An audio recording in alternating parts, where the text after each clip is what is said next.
You're listening to Puma Podcast. Hi, I'm Franco Luna, Puma Podcast. You're listening to Teka Teka News. In this episode, Maraming katanungan, agam-agam, pangamba, lalo na sa mga barangay na dati ay sakop ng Makati. Gusto ko po na ipahayag bilang mayor ng Taguig na wala sa aming intensyon ang may maantala na serbisyo publiko sa mga barangay na dati ay sakop ng Makati. we talk about the hotly contested land dispute between Taguig and Makati beyond the central business district of BGC.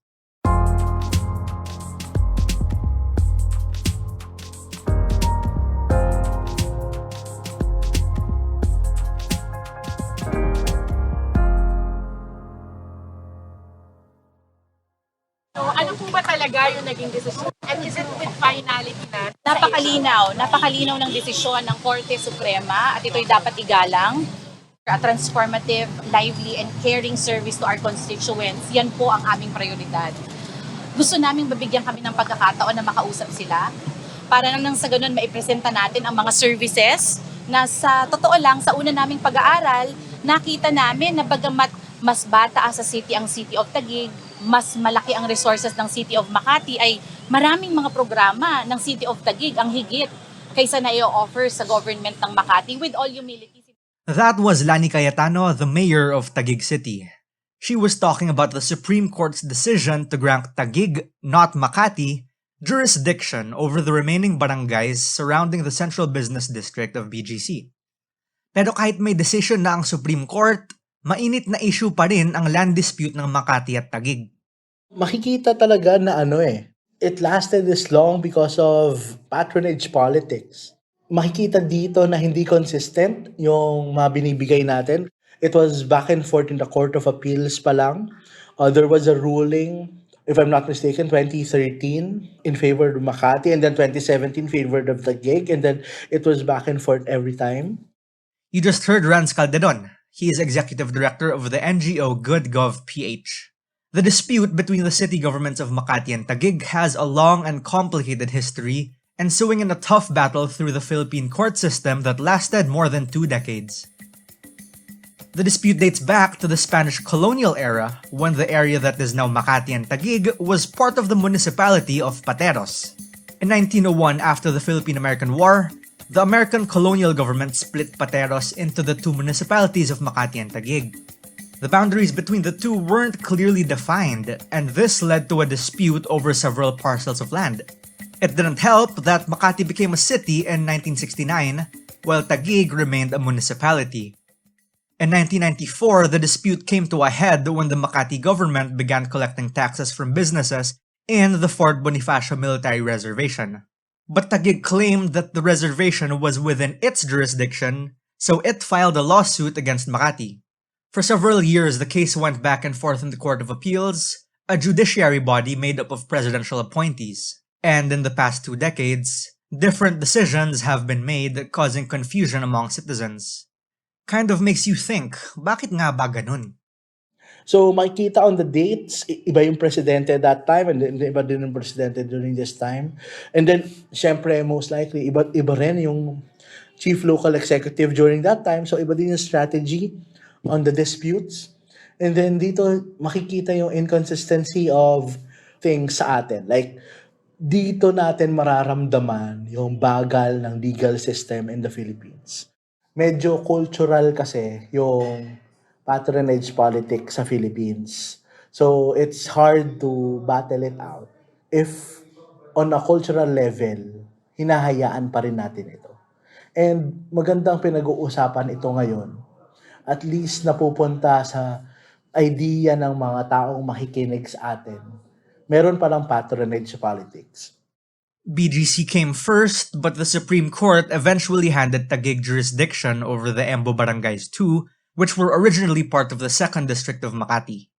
Now, there's a lot that Taguig stands to gain from this win. Think about what Taguig had before this. Bigutan, FTI, a few subdivisions. But that comes with very real consequences for regular people like you and I. And that's because the transition comes with an entirely new set of problems. Biro mo, Makati citizen ka kahapon, tapos ngayon, taga-Taguig ka na pala. Here's what Ranz had to say about it.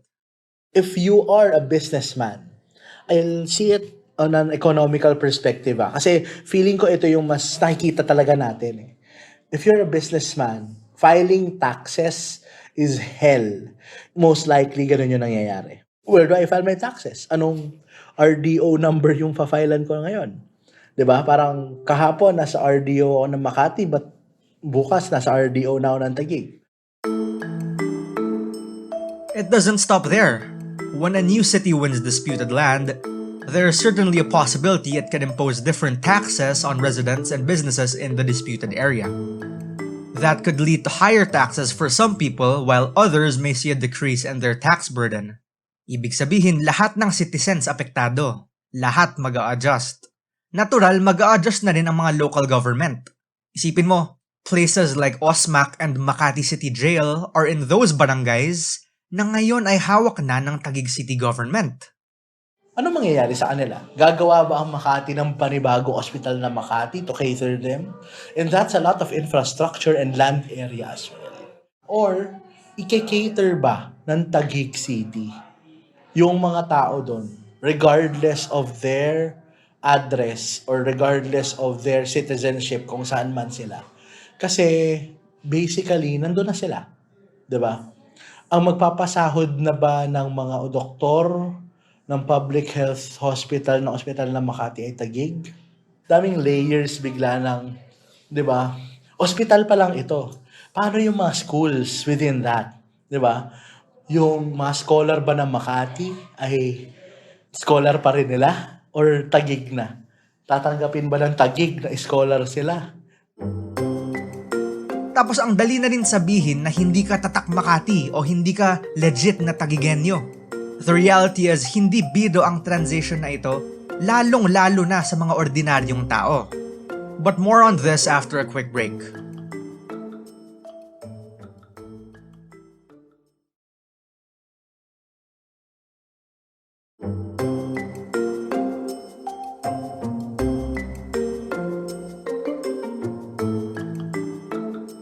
Let's dig deeper into the Supreme Court decision's unintended consequences. Halimbawa, paano na ang basic services? The new city might come to provide different services to residents and businesses in the new area under its jurisdiction. So that includes things like water, sewage, garbage collection, and police protection, and basically everything else that's been devolved to local government units. If you are a normal citizen, you might have problems legally on addresses. For example, you are registering your SIM card. So may address, may ID ka, tapos may address. So kahapon or last January, taga West Rembo, Makati ka. On all of your IDs, West Rembo, Makati. Pero bukas, West Rembo, Taguig na yon. On verification of your identity, that medyo reach na to, pero that's the fact of the matter. Merong unintended consequences on the legal basis, on identities and filing of taxes, saan ba ako pupunta, etc. And mahirap ito on small businesses. Pag MSME ka, barber shop, sari-sari store, na nagpa-file ng taxes on your own, how do you do that? If you're a freelancer living in Taguig or living in Makati, then tapos sa Taguig ka na, how do I do that if I'm a freelancer, if I'm a self-employed? Again, that was GoodGovPH Executive Director Rans Calderon. It's not just a new jurisdiction, a new mayor, a new barangay.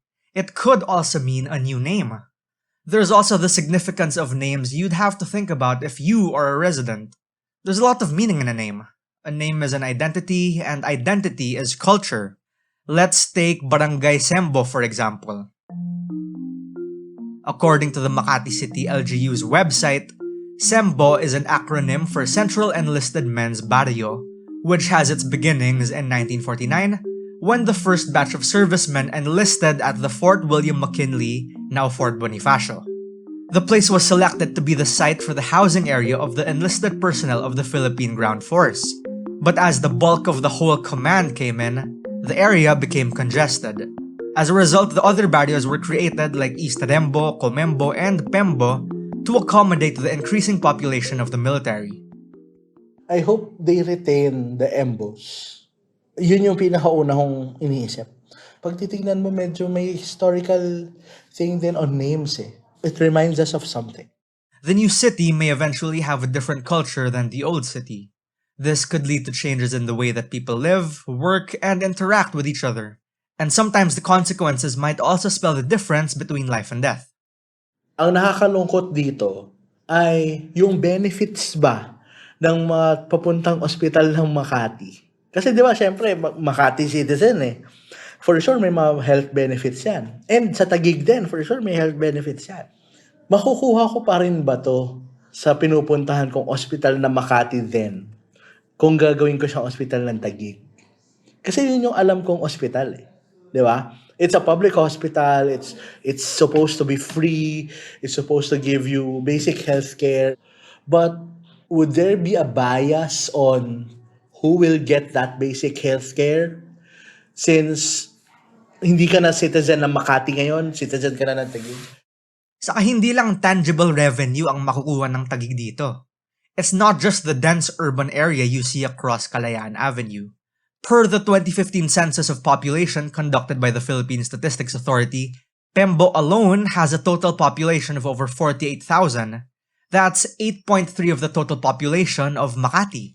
And that means... Ang susunod dito ay human resource eh. If nasa inyo yung ganong land area, human resource will be a great factor for you. Taguig in the past is just a small city in Metro Manila. Alam mong nasa Signal Village yan. Sige, ibigay na natin yung BGC sa kanila. Pero pag tinignan mo yung mapa, ang liit lang nila eh. And now, given all this human resource, di ba? Una, dadagdag yung botante ng mga tao. Voting population mo nag-i-increase. Yung revenue mo mag-i-increase.